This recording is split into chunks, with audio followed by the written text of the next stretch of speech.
ಡೆಲ್ಲಿ ತೀರ್ಪು, ಡೆವಿಲ್ ಮತ್ತೆ ಅಂದರ್. ಜಾಮೀನು ರದ್ದಾಯ್ತು, ಅದೃಷ್ಟ ಬಿದ್ದೋಯ್ತು. ಈ ಗ್ಯಾಪಲ್ಲಿ ಲಾಭ ಆಗಿದ್ದು ಯಾರಿಗೆ ಗೊತ್ತಾ? ಏನೇನು ಡೆವಿಲ್ ಸಿನಿಮಾದ ಇದ್ರೆ ನೆಮ್ಮದಿಯಾಗಿ ಇರಬೇಕು ಅನ್ನೋ ಸಾಂಗ್ ಬಿಡುಗಡೆ ಆಗ್ಬೇಕಾಗಿತ್ತು. ಆದ್ರೆ ಅಷ್ಟರಲ್ಲಿ ಡೆವಿಲ್ ನೆಮ್ಮದಿ ಹಾಳಾಗಿ ಮತ್ತೆ ಅಂತರಾಗೋ ಪರಿಸ್ಥಿತಿ ಬಂದಿದೆ.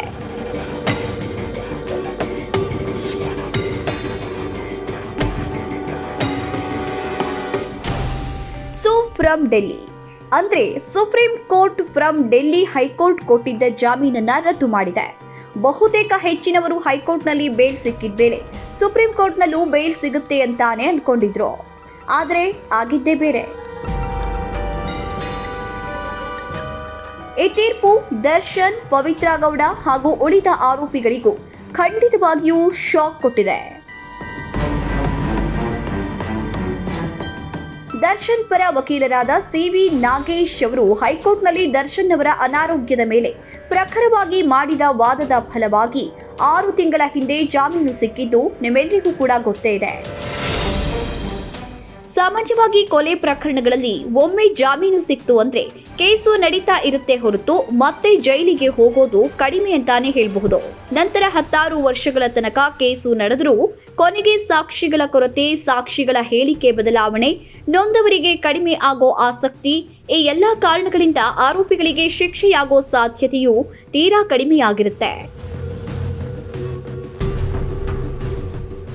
ಏನೋ ಹಣ, ಪ್ರಭಾವ, ಖ್ಯಾತಿ ಇದ್ರಂತೂ ಶಿಕ್ಷೆಯ ಹಂತಕ್ಕೆ ಹೋಗೋ ಚಾನ್ಸ್ ತೀರಾ ಕಡಿಮೆ ಅನ್ನೋದು ನಾವು ನೋಡ್ಕೊಂಡು ಬಂದಿರೋ ವಿಚಾರ.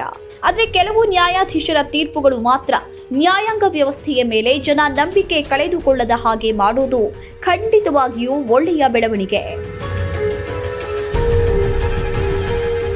ಇತ್ತೀಚೆಗೆ ಪ್ರಜ್ವಲ್ ರೇವಣ್ಣನ ಪ್ರಕರಣದಲ್ಲಿ ಇರಬಹುದು, ಇದೀಗ ದರ್ಶನ್ ಜಾಮೀನಿನ ವಿಚಾರದಲ್ಲಿರಬಹುದು. ನ್ಯಾಯಾಂಗ ಮನಸ್ಸು ಮಾಡಿದ್ರೆ ಎಂತಹ ಭ್ರಷ್ಟ ವ್ಯವಸ್ಥೆಗೂ ಸಾಣೆ ಹಿಡಿಯುತ್ತೆ ಅನ್ನೋದಕ್ಕೆ ಸಾಕ್ಷಿ. ಇದೇ ರೀತಿ ಧರ್ಮಸ್ಥಳ ಗ್ರಾಮದ ಸುತ್ತಮುತ್ತ ಕೊಲೆ, ಅತ್ಯಾಚಾರ ನಡೆಸಿದ ಕಾಮಾಂಧರು ಯಾರೇ ಆಗಿರ್ಲಿ, ಅವರಿಗೂ ಇಂತಹ ಒಂದು ತೀರ್ಪು ಬಂದ ದಿನ ಜನ ಖಂಡಿತವಾಗಿಯೂ ನಮ್ಮ ನ್ಯಾಯಾಂಗ ವ್ಯವಸ್ಥೆಯ ಮೇಲೆ ಇನ್ನೂ ದೊಡ್ಡ ವಿಶ್ವಾಸವನ್ನ ಬೆಳೆಸ್ಕೊಳ್ತಾರೆ. ಕಾನೂನಿಗಿನ್ನ ಈ ದೇಶದಲ್ಲಿ ಯಾರು ದೊಡ್ಡವರಿಲ್ಲ. ಈ ನೆಲದ ಕಾನೂನನ್ನ ಎಲ್ಲರೂ ಕೂಡ ಗೌರವಿಸ್ಬೇಕು. ಎಷ್ಟೇ ದೊಡ್ಡವರಾಗಿರ್ಲಿ ಗೌರವಿಸ್ಬೇಕಾಗತ್ತೆ. ಆ ದೃಷ್ಟಿಯಲ್ಲಿ ಏನು ಹೈಕೋರ್ಟ್ನಲ್ಲಿ ಆದೇಶ ಆಗಿತ್ತು ಅದನ್ನ ಉಚ್ಚ ನ್ಯಾಯಾಲಯ ಇವತ್ತು ಅದನ್ನ ಬೇರೆ ರೀತಿಯಲ್ಲಿ ತೀರ್ಪನ್ನು ಕೊಟ್ಟಿದ್ದಾರೆ. ಹಾಗಂತ ದರ್ಶನ್ ಮತ್ತೆ ಜೈಲಿಗೆ ಹೋಗಿದ್ದು ಖುಷಿ ಪಡೋ ವಿಚಾರ ಅಂತ ಕೂಡ ಹೇಳೋದಕ್ಕಾಗೋದಿಲ್ಲ. ಅದೇ ರೀತಿ ತಪ್ಪಿಗೆ ಶಿಕ್ಷೆ ಆಗಬಾರ್ದು ಅಂದ್ರೂ ಅದು ತಪ್ಪಾಗುತ್ತೆ. ಆದ್ರೆ ಇದೆಲ್ಲ ಬೇಕೇ ಆಗಿರ್ಲಿಲ್ಲ ಅನ್ನೋ ಒಂದು ಬೇಸರ ಮಾತ್ರ ದರ್ಶನ್ ವಿಚಾರದಲ್ಲಿ ಆಗದೇ ಇರೋದಿಲ್ಲ. ರೇಣುಕಾಸ್ವಾಮಿಯ ಕೊಲೆ ಪ್ರಕರಣದಲ್ಲಿ 2ನೇ ಆರೋಪಿಯಾಗಿ ದರ್ಶನ್ ಜೈಲು ಪಾಲಾಗಿ ಹರಸಾಹಸ ಪಟ್ಟು ಜಾಮೀನಿನ ಮೇಲೆ ಹೊರಗೆ ಬಂದಾಗ ದರ್ಶನ್ಗಿಂತ ಹೆಚ್ಚು ಖುಷಿ ಪಟ್ಟಿದ್ದು ಯಾರಂದ್ರೆ ಅದು ಡೆವಿಲ್ ಚಿತ್ರತಂಡ ಅಂದ್ರೆ ತಪ್ಪಾಗ್ಲಿಕ್ಕಿಲ್ಲ.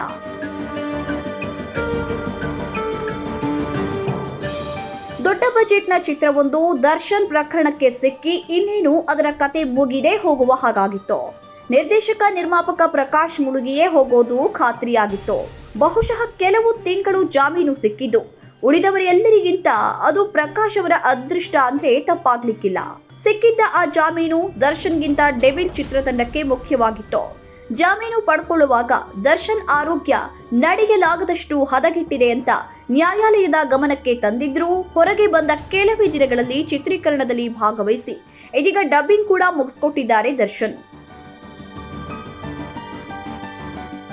ಈ ವಿಚಾರದಲ್ಲಿ ದರ್ಶನ್ ಕಮಿಟ್ಮೆಂಟ್ ಮಾತ್ರ ಮೆಚ್ಚಲೇಬೇಕು. ತನ್ನ ವೈಯಕ್ತಿಕ ಜೀವನ ಅಷ್ಟು ಹದಗೆಟ್ಟು ಹೋಗಿರುವಾಗ ಚಿತ್ರದ ನಿರ್ಮಾಪಕ, ನಿರ್ದೇಶಕರ ಬಗ್ಗೆ ಯೋಚಿಸಿ ಮತ್ತೆ ರಿಸ್ಕ್ ತಗೊಂಡು ಶೂಟಿಂಗ್ನಲ್ಲಿ ಭಾಗವಹಿಸೋದು ಅಂದ್ರೆ ಅದು ಸಣ್ಣ ವಿಷಯವಲ್ಲ. ಜಾಮೀನು ಪಡ್ಕೊಳ್ಳುವಾಗ ಬೆನ್ನು ನೋವು ವಿಪರೀತ ಇದ್ದು ಆಪರೇಷನ್ ಮಾಡಲೇಬೇಕು ಅಂತ ವಕೀಲರು ವಾದ ಮಾಡಿದ್ರು. ಆದ್ರೂ ದರ್ಶನ್ ಚಿತ್ರೀಕರಣದಲ್ಲಿ ಭಾಗವಹಿಸಿದ್ರು. ಇದರಿಂದ ಸಿಕ್ಕಿರೋ ಬೇಲ್ಗೆ ತೊಂದರೆ ಆಗಬಹುದು ಅನ್ನೋ ಅಂದಾಜು ದರ್ಶನ್ಗೆ ಇಲ್ಲವೇ ಇಲ್ಲ. ಆದರೂ ನಿರ್ಮಾಪಕರ ಬಗ್ಗೆ ಇರೋ ಕಾಳಜಿ, ದರ್ಶನ್ ಕಮಿಟ್ಮೆಂಟ್ ಜಾಮೀನು ರದ್ದಾಗೋದಕ್ಕೆ ಕಾರಣವಾಗುವ ಅಪಾಯವನ್ನು ಕಡೆಗಣಿಸಿ ಚಿತ್ರೀಕರಣದಲ್ಲಿ ಭಾಗವಹಿಸಿದ್ದು ಮೆಚ್ಚಲೇಬೇಕಾದಂತಹ ಅಂಶ. ಮುಂದೆ ಉಳಿದೆಲ್ಲವೂ ನ್ಯಾಯಾಂಗದ ಕೈಯಲ್ಲಿದೆ.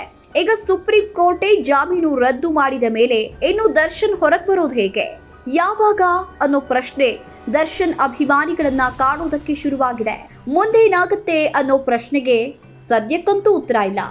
ಕಾದು ನೋಡೋದೊಂದೇ ಸದ್ಯಕ್ಕೆ ಉಳಿದಿರೋ ಮಾರ್ಗ.